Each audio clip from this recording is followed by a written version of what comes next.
Every time I feel you near and I realize that you are not here, I don't know how life will ever be the same. You were my hero, you were the greatest, you were always on my side. You were those bright eyes, guided me to light. You were my shoulder to cry.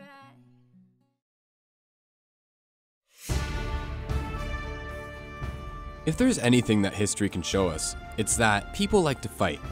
Whether it be to preserve their way of life, to take something that's not theirs, or just for entertainment and sport. This is the story of Shawn Tompkins, the coach, the man who spent his life fighting.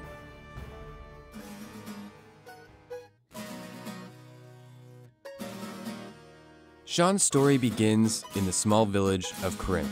It's about an hour away from London, Ontario. This is where he spent his childhood years. As you could imagine, his siblings had a great deal of influence on him growing up. His brother Fred and his two sisters, Jackie and Colleen, took great care of him. And one day, Shawn went to karate with Fred, and that's when he started to learn about his new passion. Well, he started in karate with his older brother, took him in when he's, I'm guessing, I don't know, 6 to 8 years old, in that range, in the karate, and he didn't like it the first time. Went back again a week or so afterwards, and he was with it forever afterwards. And he followed that through. That was his passion.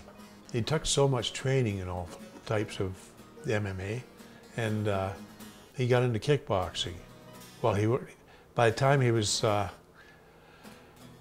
21 to 22, he won the heavyweight full contact Golden Gloves for Canada.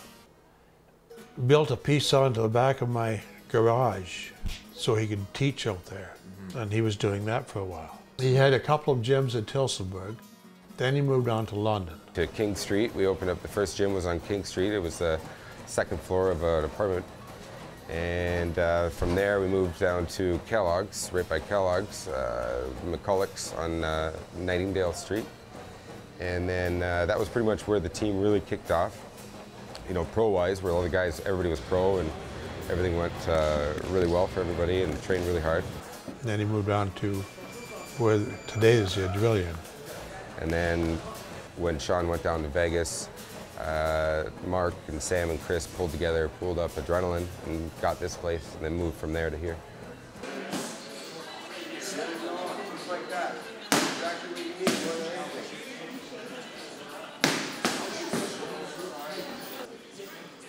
He went down to California. First he was in Temecula, California, working with Dan Henderson at his gym. And then my understanding is he went from there into Vegas. He had a chance to go to Las Vegas, which was the core of entertainment or fighting, either one.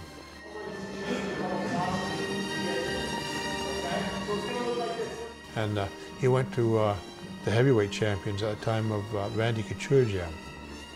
He was there quite some time.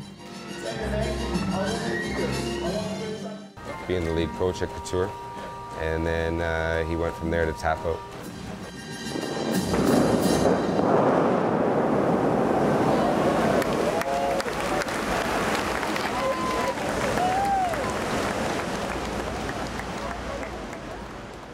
Shawn had so much knowledge of the martial arts and all, and he was so good at coaching people. He was a great coach. Brought me to be a champion. I was a North American kickboxing champion for a couple of years.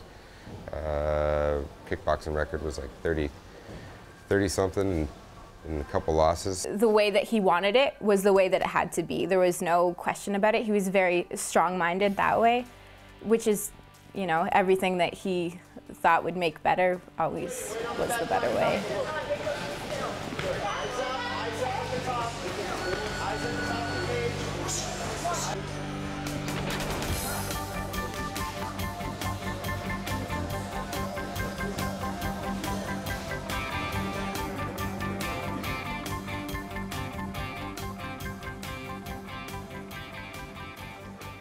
Yeah, there's a divide. When he gets in the mode and it's, you know, fight time, it's fight time, you know, and it's with any of the guys when they get in competition, when they compete. So you got, you know, he would, you know, day of the fight day, it was always the coolest because we'd always go for a walk in the mall, go chill out, you know, go grab, you know, coffees, you know, just relax, kind of hang out. And then as the fight went on, you know, shit gets serious, right? And you start buckling down, knowing what it is you're doing. And you know, Sean was one guy that was, he was there. Little chicken Alfredo stuff as always. Oh, it's a little theme going on tonight. My post weigh-in meal. Team Extreme Couture. 156% stout. So Sean, what did you weigh in today at weigh-ins? No weigh-in for me on the coach. Taking the heavyweight prize, probably at about 214 right now. And I don't give a shit. What are you going to weigh by tomorrow? No way. Sean and his longtime girlfriend, Emily Stout, got married at his parents' house in Corinth. Family and friends came from all over the world to witness the event.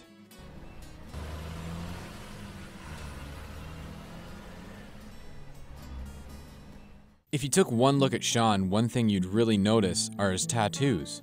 Sean Tompkins, That's me. post-tattooing, how you feeling? Good, a little nervous. Looks like I got a lot of work ahead of me, and it's not exactly the best feeling in the world, but Do you think I'm you're excited. gonna cry? Nah, I definitely won't cry. My Uncle Sean had this koi fish on his arm, and I really wanted, I was gonna get Tommy just to tattoo a koi fish on me and then show my uncle, like as a surprise, and was like, hey look, now we're connected. This will be the proof. Let's see the arm that you're getting tattooed, the before. Before, The big thing is the tattoo, the trademark, the tattoo, the Tompkins kind of stamp of approval. When he passed away, I don't know, it's just one of those things, like when someone passes away and you just want to do the most dramatic thing you can, like the koi fish just wouldn't be enough. Hey Sean, how's that feeling? it hurts a lot. Because I was...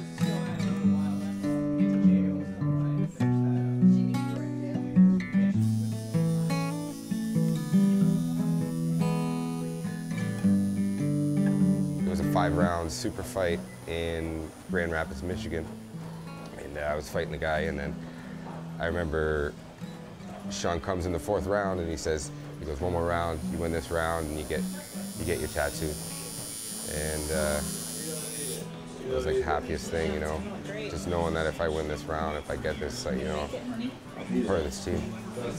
Tattoo guy copies his leg and put it right on mine. And kind of,